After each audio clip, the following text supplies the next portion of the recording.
Okay, very good. Thank you for making it out on this Wednesday evening, this hump day evening. I don't know about where you guys are, but here in Texas, it was a beautiful day. Low 70s, sunny, breezy.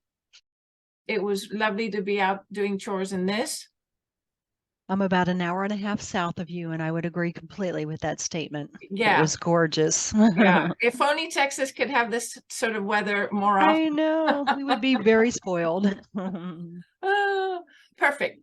Okay, a quick review on the agenda. I did put it out. I realized I hadn't shared the agenda, so I put it out on the email reminders.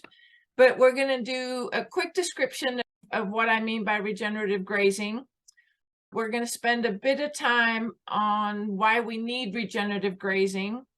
And then I'm going to go over what livestock species to use on your land, given what you have on your land. And then we're going to talk about how to start where you are. And I'm gonna make that section very brief. I really want to spend the time with you to help you get started with regenerative grazing if you haven't already started. As you listen and read the presentation, think of how this would apply to you and come back at the end with questions. All right, I'm going to share who I am, but I want you to kindly, if you would kindly complete this poll so that I can get to know you a little bit so that I know who I'm talking to, so I can cater my presentation to you. I'm Christine Martin. I was actually born in Argentina, where my family had a cattle ranch, and Argentina is known for its grass-fed and grass-finished operation, and it's especially known for their barbecues, what we call asados. And I was raised in that sort of environment, and Sunday dinners were always a 6-hour barbecue, which was a lot of fun. And Argentina, as many other countries, have land that is non-arable, right? That's land that is not suitable for food production.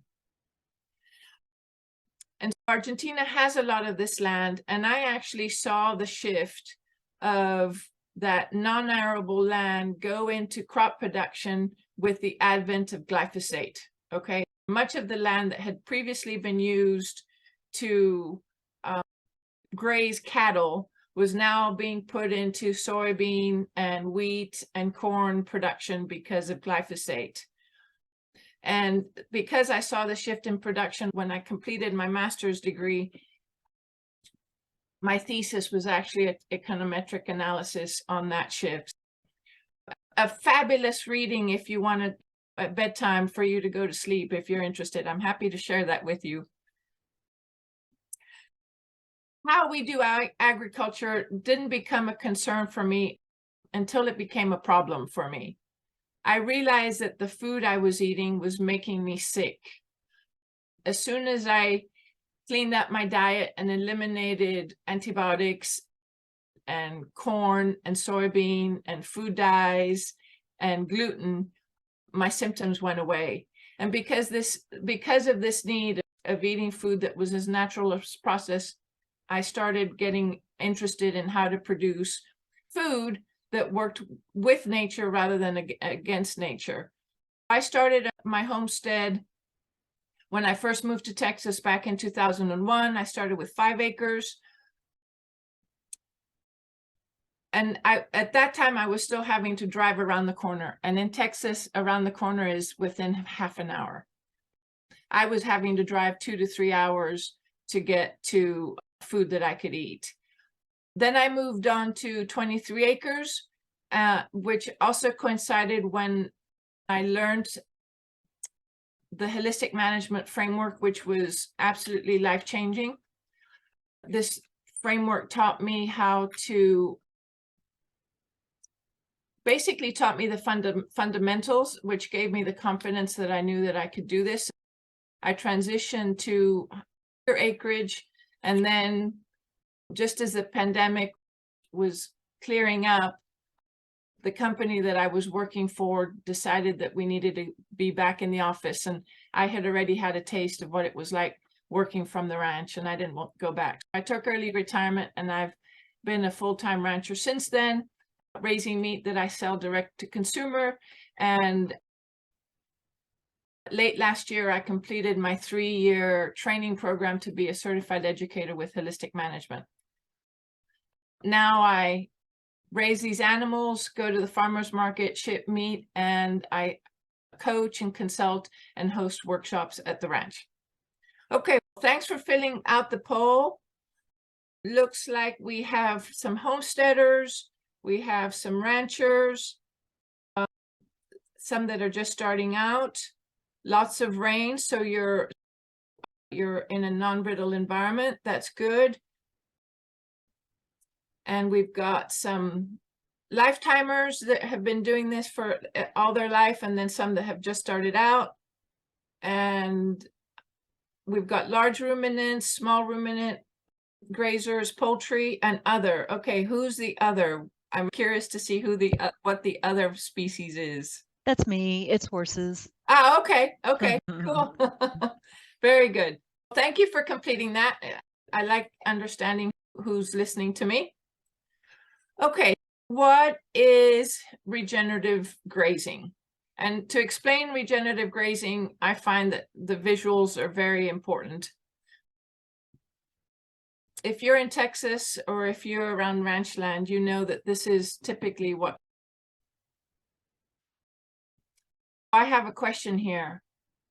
Regenerative means we're trying to make sure that we're addressing climate change, that we're having healthier soil and stuff. And how much water and carbon do you think is being moved from the atmosphere into the soil in this photo on this ranch? Almost none. Almost none. I would agree with you. Yeah. Most of it is any rain that's falling is probably running off because the soil is capped. And there is absolutely no photosynthesis going on. There's no carbon sequestration going on at all.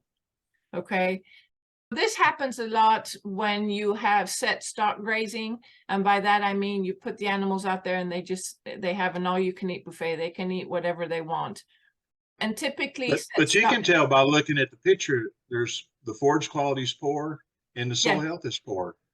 Yes, exactly. Exactly. Yeah, yeah.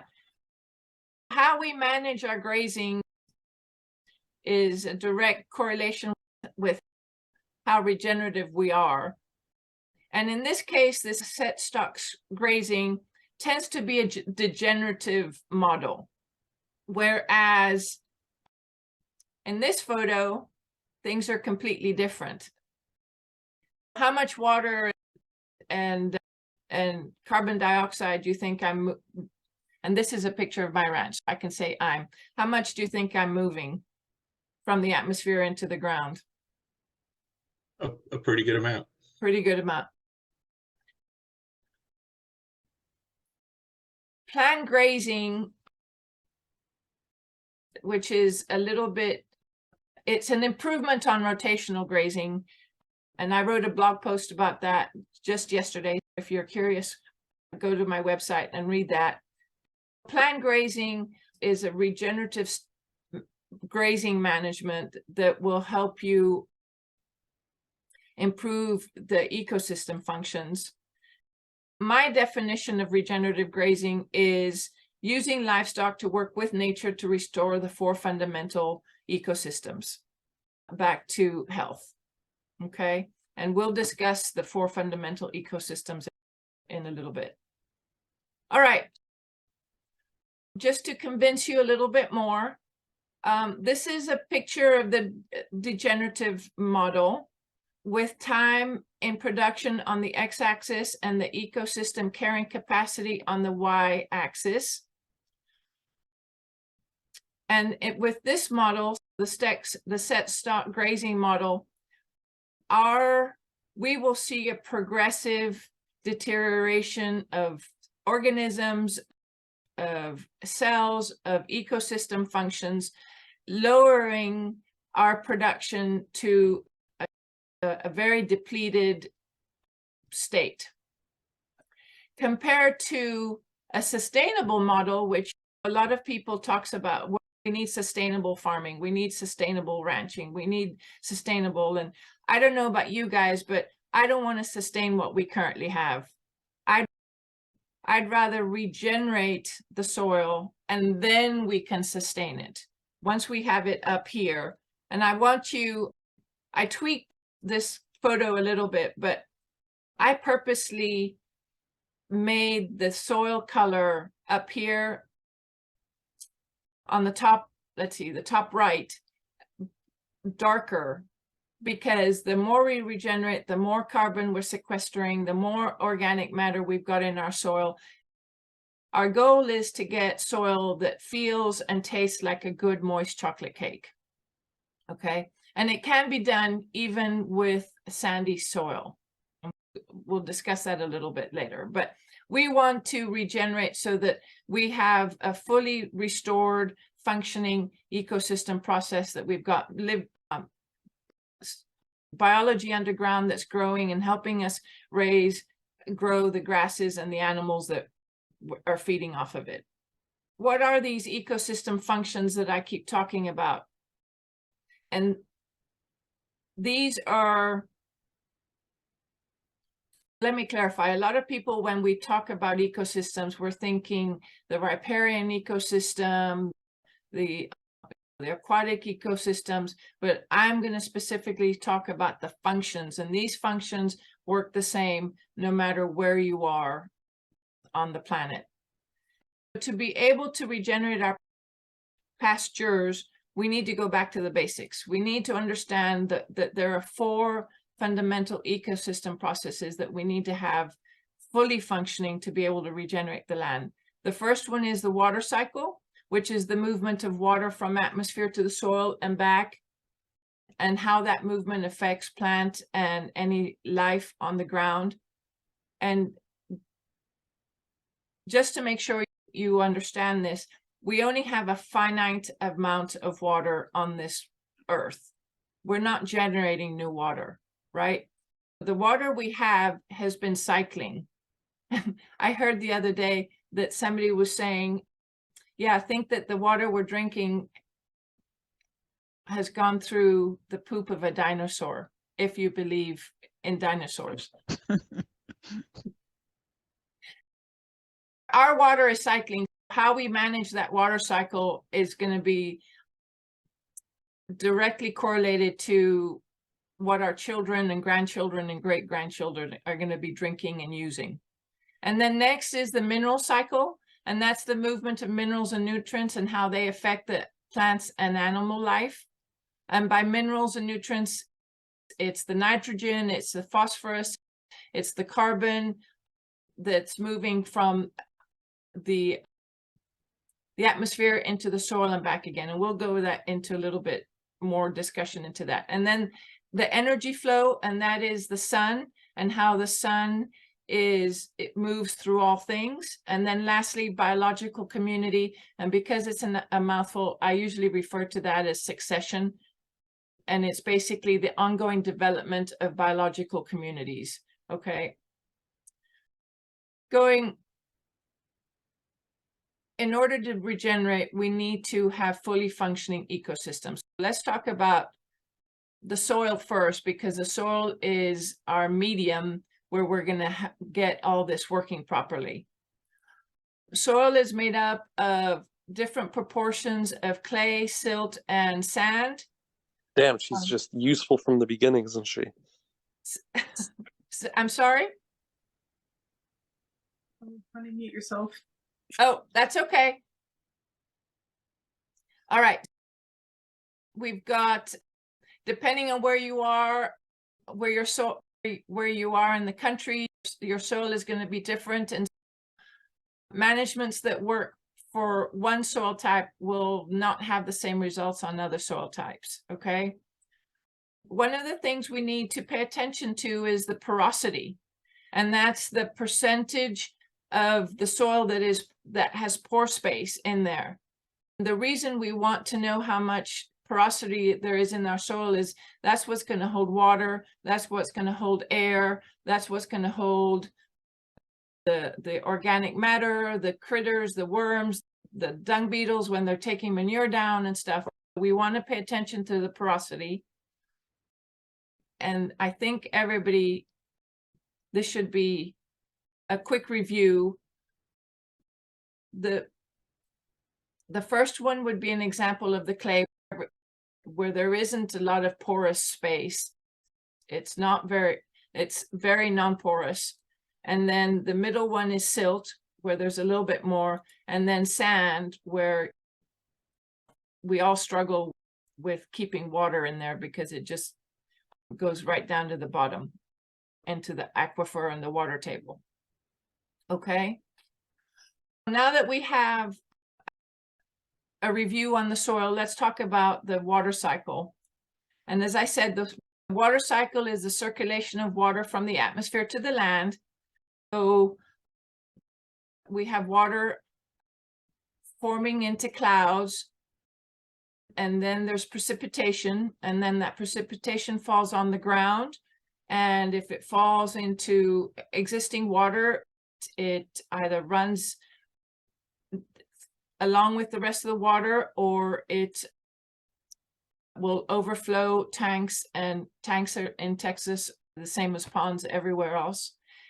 It will, if it hits ground, it will either infiltrate the ground or it will run off depending on the soil cover, on the cover of the soil. Once it goes in the ground, it will then replenish the water table, the aquifer, and then the green plants will then transpire that. The greens will then transpire that. That will shift it up to the atmosphere. At any time, if this water cycle is interrupted, we don't have a fully functioning ecosystem happening. We see the consequences, okay? When we refer to the water cycle, we want to have an effective water cycle, okay? A water that is rainfall that falls and is actually infiltrating into the ground, that is not running off, that is being absorbed by the plant. And the plant has its use too, but I'm going to discuss that in just a little bit. We want to make sure that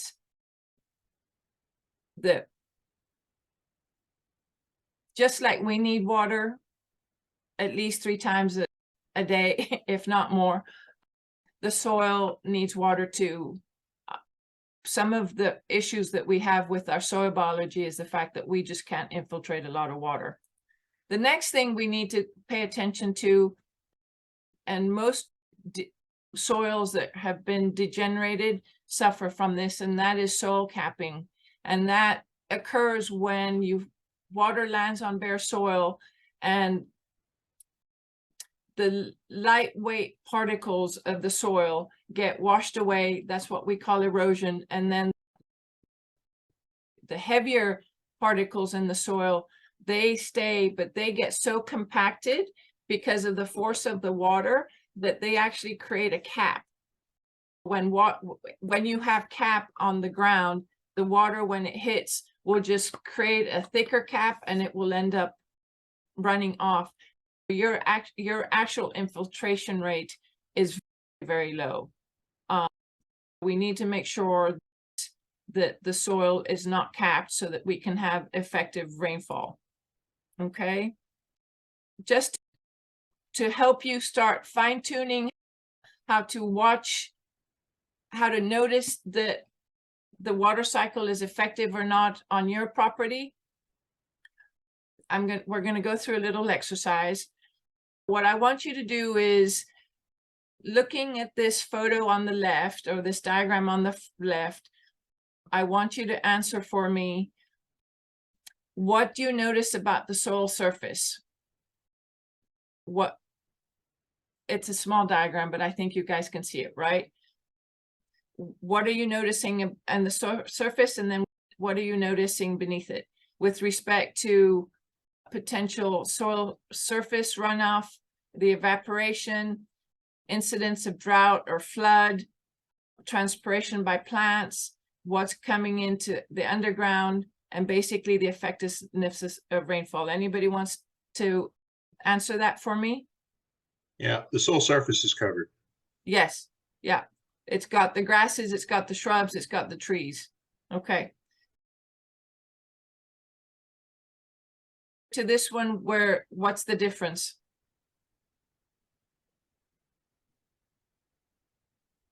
Bare soil, poor levels of rooting.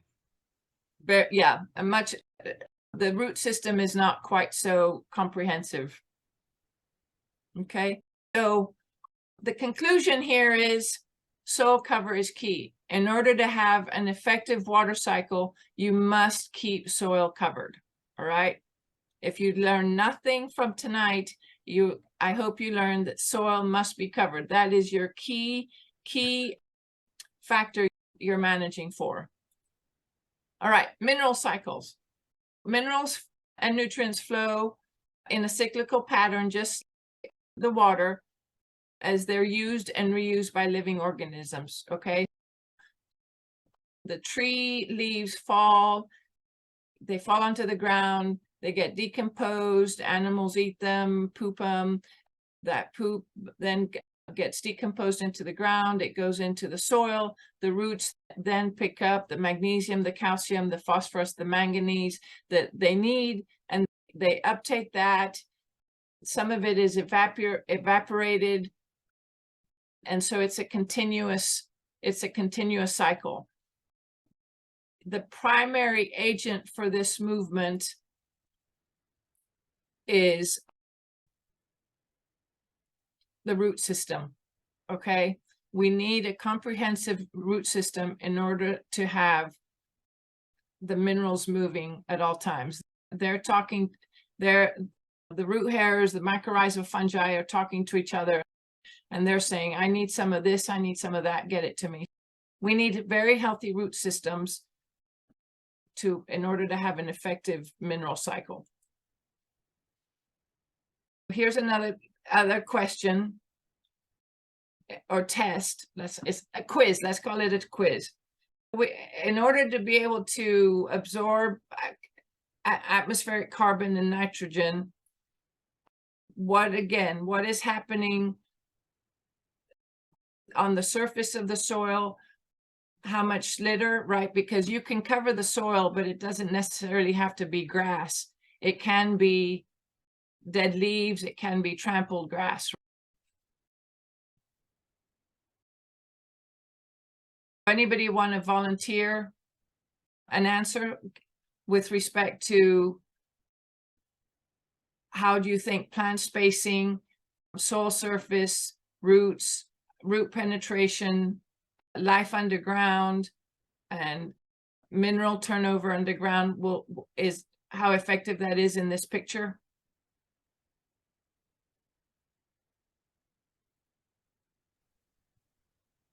It looks very effective. You've got the atmospheric carbon and nitrogen being used and taken by the plants, and then the root system of the plants being able to absorb the minerals and being consumed by the animals, and the cycle. Perfect. Thanks, Linda. Okay, compared to this one, where you've got very little litter, you've got very little grass, root systems are definitely not as comprehensive. Again, soil cover is key, all right? Soil cover is the key to a well-functioning mineral cycle, a well-functioning water cycle. All right, on biological community, we're talking about the succession. And those of us that have been managing land know that if we bring a tractor and we bulldoze and we clear, right, there's a succession that happens on the plants. The first thing, Mother Nature does not like to be naked. She will cover herself, and the way she first covers herself in our environment, given our rainfall, we're very non-brittle. We get lots of moisture that helps promote growth. We will see the annuals, right, and the forbs. And then that recovery continues, we will start seeing the grasses come through. And especially here in East Texas, if I were to do nothing on my pastures, I would end up become forest again. I need to keep that disturbance because my natural succession will lead to woody forest species.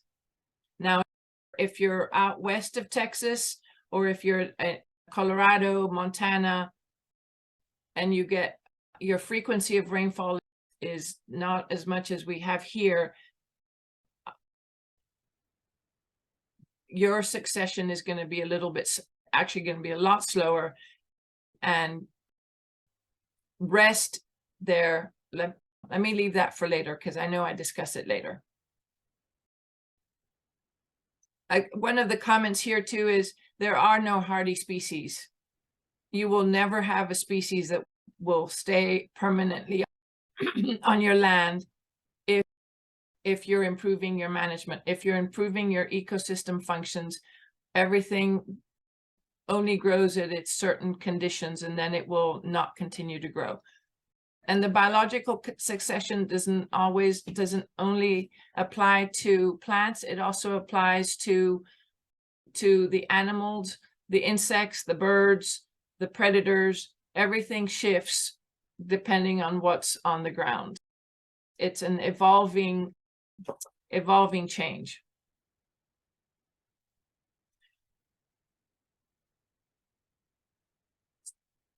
Because of this evolving change all the time, the more diversity you have, the more stability you can have, right? The more of everything you've got,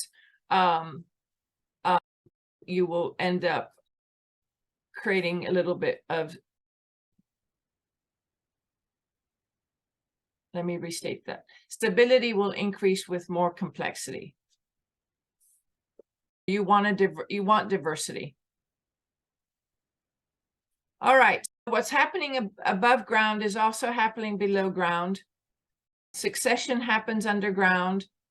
I think most everybody has heard of the soil food chain, the soil food web, and which is the food chain that all the different animals that are living underground, and those animals will also change as you improve the environment. As the succession happens below ground, this also affects the fungal bacterial ratio that is underground, that is basically influences what's growing above ground. In the early stages of succession, the bacterial channel is dominated in the food web.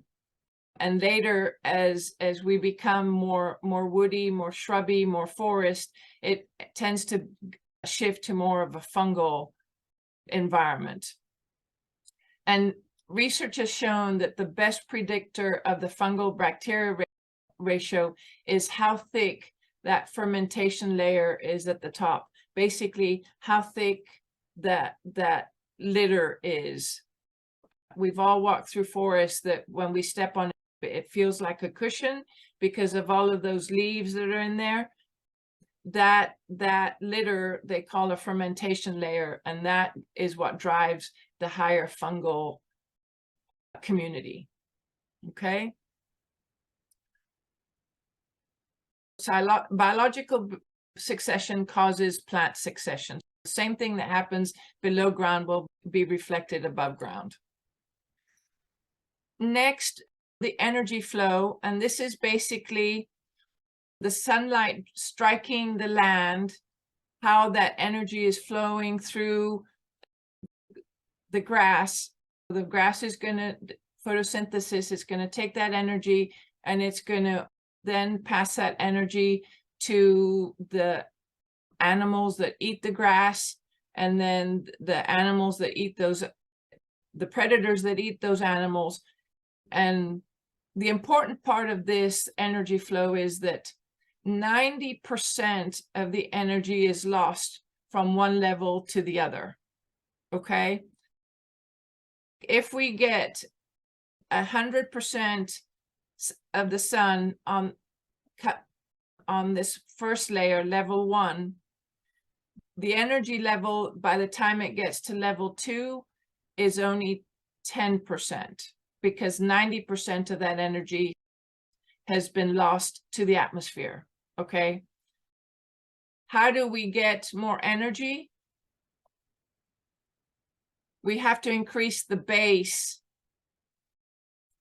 of that absorption of that energy. We need more grass. We need as much grass as we can. We need as much green stuff as we can so that we have more energy to be able to then feed all these different levels. Okay.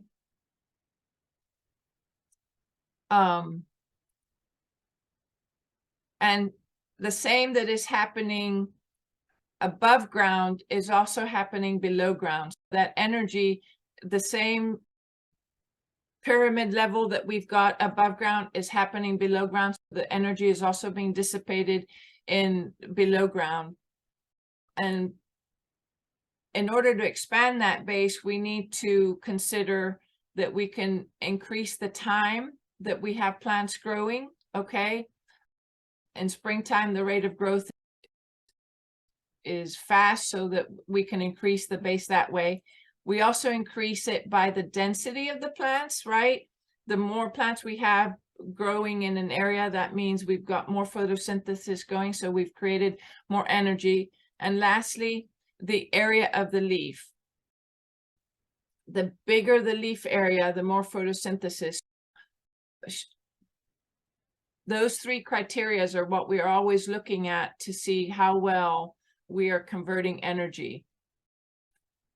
I'll share an example. The pasture where I've had the turkeys in since last summer, and if you follow me on social media, I posted photos, but the manure level and the density of the turkeys in areas of that pasture has really, all that phosphorus and nitrogen from the manure has really stimulated the growth of the plants. But interestingly, my ryegrass that's growing in those areas, the leaf blade is wider than areas where the turkeys have not been, aside from the fact that ryegrass is definitely not as tall as where the turkeys had been. But it was very interesting to me to see that ryegrass blade be so wide. Again, soil cover is key there. The more we can cover the soil, the denser the plants are, the better we are. I want to do a quick review on grass growth. Since soil cover is key, then let's figure out how we make this grass grow. Okay.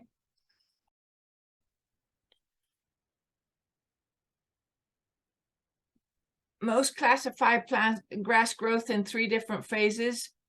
I like to say phase 1 is toddlerhood. Phase 2 is teenagehood, and phase 3 is maturity, is the mature age. And it's important to note that as in the infancy stage, in the toddler stage, the roots are shallow, and the above ground does not grow until we've got a sufficient root base at underground. I like to say, especially when I'm doing ranch tours around here, think of whatever's above ground, I've got even more below ground or more. It's a mirror image to some extent, not on all grasses, but to some extent. And what is the optimal time to graze the grass? And during the teenage phase, before it goes to seed. When it's doing its big vegetative growth, that's when we want to graze the grass. Okay. That's the grass growth. Let's look at the nutritional value of the grass. Again, the nutrition when the grass is in phase 1 or phase 2 is still pretty high. The minute it starts seeding, that grass plant starts seeding, the nutritional value falls very quickly. Again, the optimal time to graze this plant is during this vegetative growth, the teenage growth, the teenage period is the optimal. Now, do we all get it at that time, at that stage? Probably not. Especially if you have a diverse species in your pastures, but we'll talk about that in a minute. What happens when to the roots when the plant is grazed? Above ground, this is post-grazing stubble, okay? And these are the root responses. When the grass is grazed, the roots die back in an effort to maintain the balance between the solar energy harvested, that photosynthesis above ground, and the nutrient and water harvesting roots below ground. Each time the grass is grazed, some of that root energy is going to shift to above ground to help that plant grow. That root is going to die off. And if we come back and graze this plant when it's in this state, in this third stage here, we're going to end up overgrazing the plant. And overgrazing is a function of time. It's how quickly we go back to that grass before it has had time to recover. And as you can see here, you can imagine that if you were to come back and graze this when it was in this stage, it wouldn't take much to kill this plant off because you've completely eliminated all the root systems. That first picture that I showed that was degenerative, that has been an overgrazed pasture because all of those plants have been grazed before they have had time to recover. You've ended up killing off all these plants. Is very important, okay? I wanted to put this picture because this is what I aspire to. There's a museum. I haven't figured out where this museum is, but this is a sample of what native bunch grass root systems look like. Look how deep they are. There's another photo that I didn't put that shows the height of a man. And some of these root systems are almost 11, 12 feet deep. Can you imagine the extents of water and minerals and biological community that can be living within these root systems if we were all to manage for these higher successional bunch grasses that are available to us in the natural seed bed? We would be one very healthy earth. The other thing we want to manage for is different times of the year, and depending on where you are located, at least within the US, is the time of year and the type of grasses that you've got growing. There are cool season grasses, there are warm season grasses. I shared last week at a workshop that I had that as I was giving them a tour, I've got 42 hay bales left from this winter that I did not have to graze because I was able to get cool season grasses that hadn't shown up before. The environment changed enough underground that I was able to get cool season grasses to grow last winter. Granted, we didn't have the snowmageddon that we had 2 years ago, but I actually had cool season grasses to graze, which meant I didn't need the hay bales. If anybody wants hay bales, let me know, because I'm not going to keep them.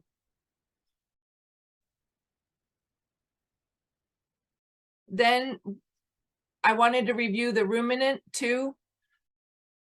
The ruminant is a very useful tool to manage our ecosystem functions, primarily because their rumens are full of microbes that get expelled in the manure and the urine, and those then help stimulate the mineral functioning and the soil biology underground as that manure gets taken down into the soil.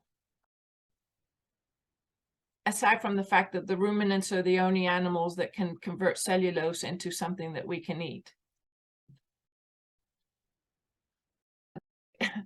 They are the musicians that do all the work for us. Do you like my play on words?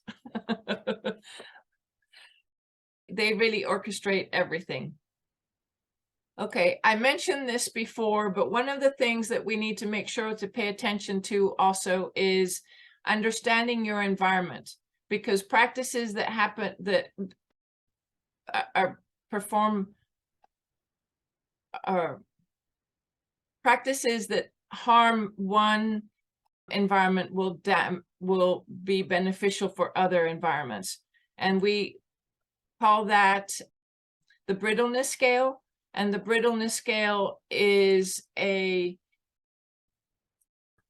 a classification like the USDA planting zones, right? This isn't an actual science. It's based on your annual distribution of your rainfall, the frequency of that rainfall throughout the year. And it also is a reflection of how quickly dead vegetation breaks down. Here in East Texas, where I'm at in Oakwood, I fall between a 5 or a 6. Okay. The tropics, the true tropics would be a 9 or a 10. And then a true desert will be, I'm sorry, I flipped that. A tropic would be 1 and a true desert would be 10. And that would be a very brittle environment. And the reason I say that practices that harm one can benefit the other, the tool of rest, allowing too much rest in a non-brittle environment will have a different result than the tool of rest in a brittle environment, in a desert. Okay, in a desert, the tool of rest will just completely desertify it worse. The tool of rest in a non-brittle environment will actually make it turn into woody species, forest. Depending on where you are, you've got to pay attention to the different tools that you have available. And let's talk about these tools. The first one that we have is human creativity. This is the most used, the most important tool that we need. Second tool is technology. The solar panels, the mules, the tractors, the GPS, the Google Map, all of that. Those are technologies. And then the tool of rest. And this is the tool that is the most abused tool of all. Then we've got fire. And fire also, depending on your goals and where you are in the brittleness scale, will benefit or damage your environment. The second one, or the fifth one, is the living organisms, and we lump it together between the grazing and the animal impact. And then lastly, money and labor. Money and labor is always used with any of these other management tools. And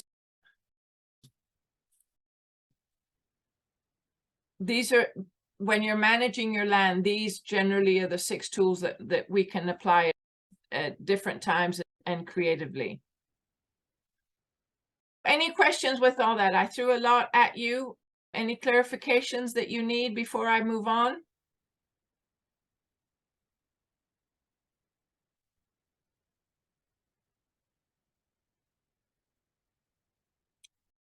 Stephen, how do you balance rest for grass growth versus rest for parasite load? Balancing. You're not going to like this answer, but it depends. It depends. It depends on your goal, right? If you don't mind buying hay because you haven't been able to allow enough recovery for your grass, then you focus on the parasite load.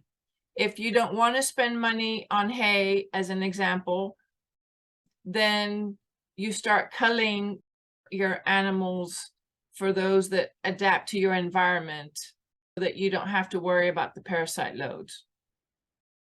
there's, depending on your values, depending on what your financial situation, depending on your desired outcome, the answers will be different. And we can talk about this when we discuss how to implement this at the end of this webinar. Good question, though. Okay, so what is the best livestock for you and your land?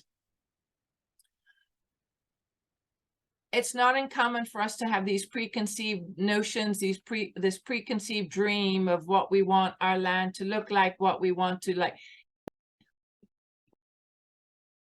We love chickens. We're going to bring in chickens, and then we're going to bring in goats because we want to have the milk goat, and we're allergic to cow milk, so we need the goat milk. And then we want to bring in pigs, but all you have is pastures, and the pigs are rooting up the pastures, and then you've got this big mud pit. We have these preconceived notions, but ideally for you to be holistically minded, for you to have less impact to the environment, for you to be able to move your landscape to a healthier, we need to match your environment to your livestock.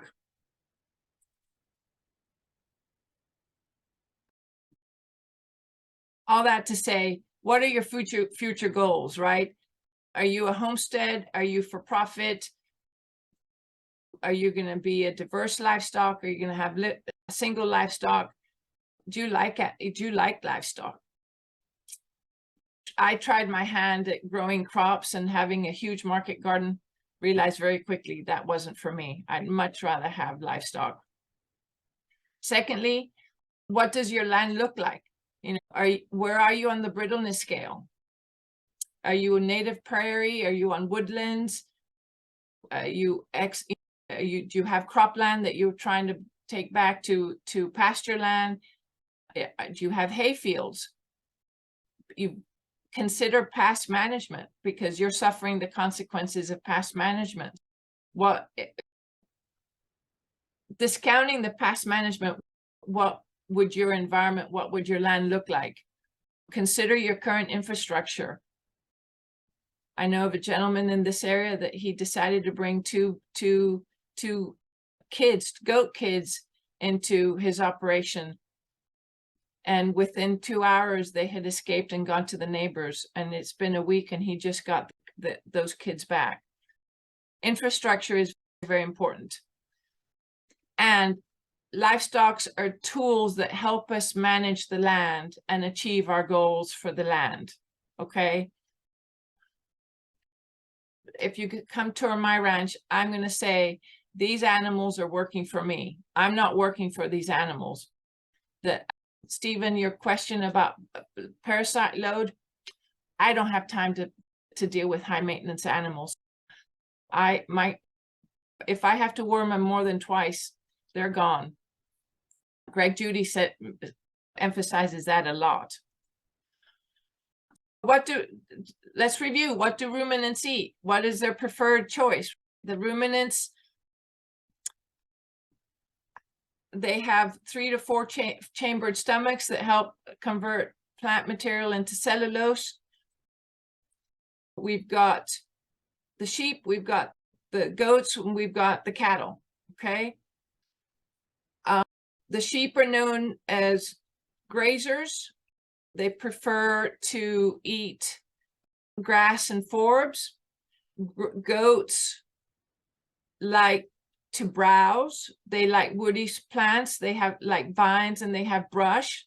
They can graze, but their tendency is to browse, and the woody species. And then cattle definitely are grazers, and they'll eat forbs if you train them to it, but they won't do it instinctively. Each of these 3 different ruminants, they have their preferences. What does your land look like? What would be the best animal to bring in given your land and given where you are now? And then, okay, let me back up. You have a goal for your operation. what you have now might not be even close to where you want to take the land. Use these animals to address what you have now, and then manage for what you want. If you've got all woods, bring in the goats, let the goats do their clearing, and then you come in and bring in the cows. And after the goats leave, you've got a little bit of a silvopasture going on, and then bring in the cows and they start grazing. You start opening up the canopy, and then all of a sudden you've got a silvopasture. And then if you decide you don't want the trees, then you can come in and log the trees, and then you create pastures, right?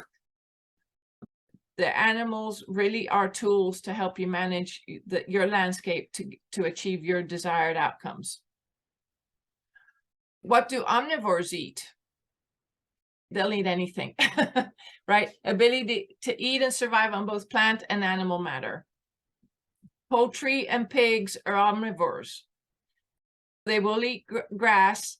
They do require some supplemental food. I've included turkeys here too, because I raise turkeys, and turkeys are omnivores, and they'll eat just about everything too. They will also roost in trees at night. I'll never forget, I forgot to close them up one evening, and I came home late and went to go check them, and they'd all disappeared. And I was panicking, and it turned out that they had roosted on the trees that were neighboring where I had them. Given your land, what will be the best fit? If your land is wooded with dense brush, what could you use to clear that dense brush, right? Will goats do it? Will pigs do it? Will both do it? Obviously, you could use technology. You could bring in the dozer, you can bring in the mulcher and get all that done.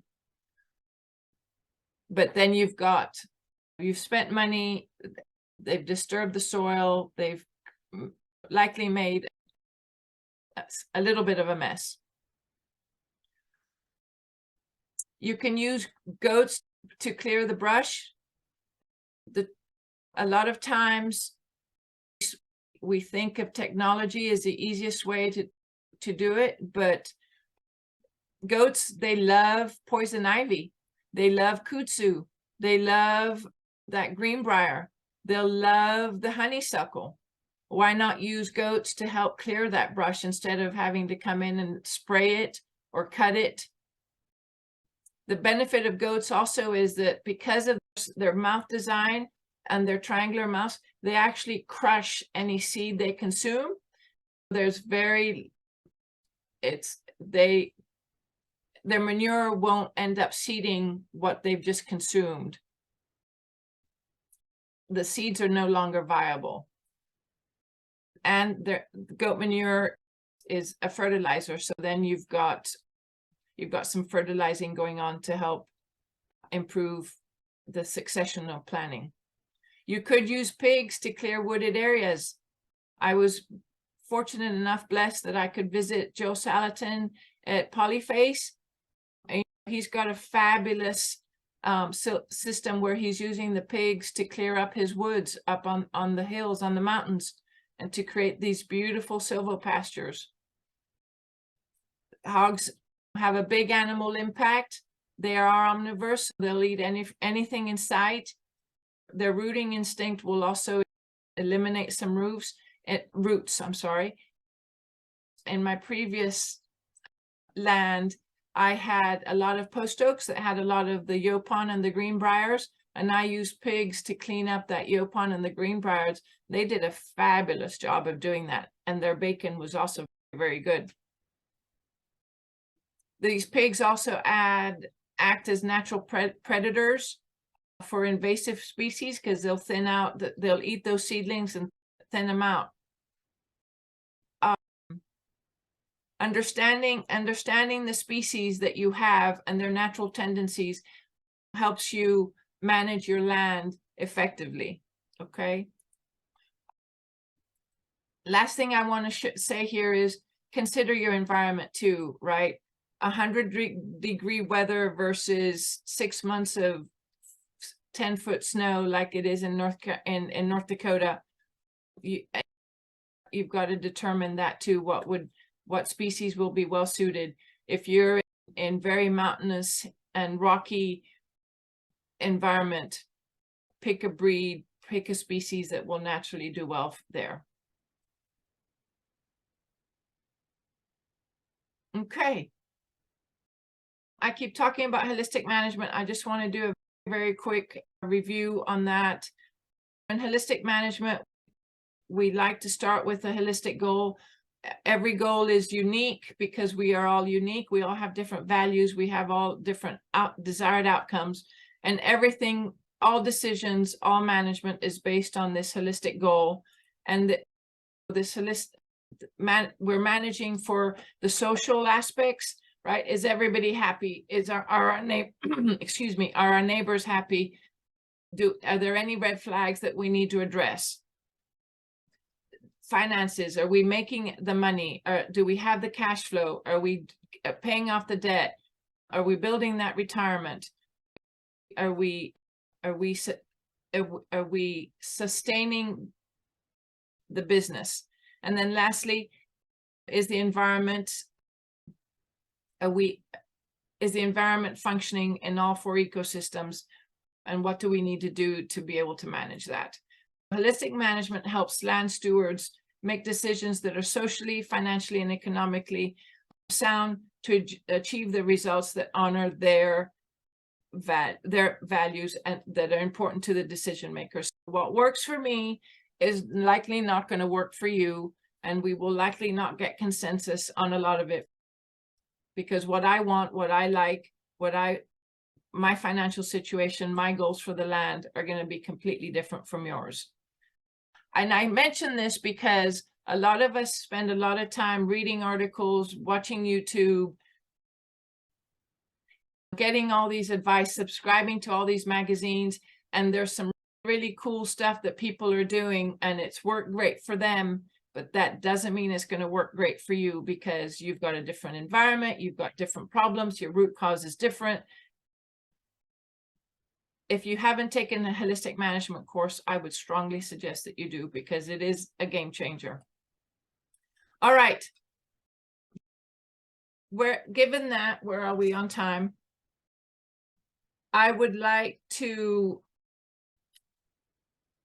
help you figure out how to start wherever you are, how to continue wherever you are. But before we go through that, given the time, I just want to offer to you that I am hosting some workshops on the ranch. The next one is coming up in the next few weeks. It's basically an introduction to holistic planned grazing concepts. We're not going to do the planned grazing, but we're going to talk about how to measure your forage, how to set up the fence, how to break up a paddock into that you can get the recovery you need, how to determine that you've given the animal enough to eat, how to calculate, I said this already, but the forage and how that converts to animal days per acre, what you do, how you plan for a drought, all these other things. And then, as you can see there, I've got holistic land planning, financial planning, the biological monitoring. I think it's one of my favorites, is how to read the land and make sure that your management is moving your landscape the way you want to. And then business and marketing, right? You've spent all this time producing this great product. How are you going to market it? How are you going to sell it? How are you going to price it? Where are you going to place it so that you can sell it? I do have a Facebook group that you're more than welcome to join. Some of you are already in there. And then once you've taken one of a holistic management course, whether it's from me or from Holistic Management International or one of the other certified educators, I also offer a monthly group coaching. And I do this because when I first went through the program, they throw so much information, just like I threw a whole bunch of information at you now, that it's hard to digest it all. And when you go back home, you're like, she said something, I'm not sure, I don't get it. Or you remember, and then you implement it, and you're like, okay, this isn't what I expected. I offer this monthly group coaching so that you can come back and say, okay, this is what I'm experiencing. What can I do? And it is with other people that are going through the same. You learn from other people's questions. You get to share. You get to be with other like-minded people that are going through the same thing. And I know that we tend to be the different ones in the community. Finding people that don't think you're weird or strange for doing what you're doing helps you, motivates you, gives you encouragement, and it just feels good.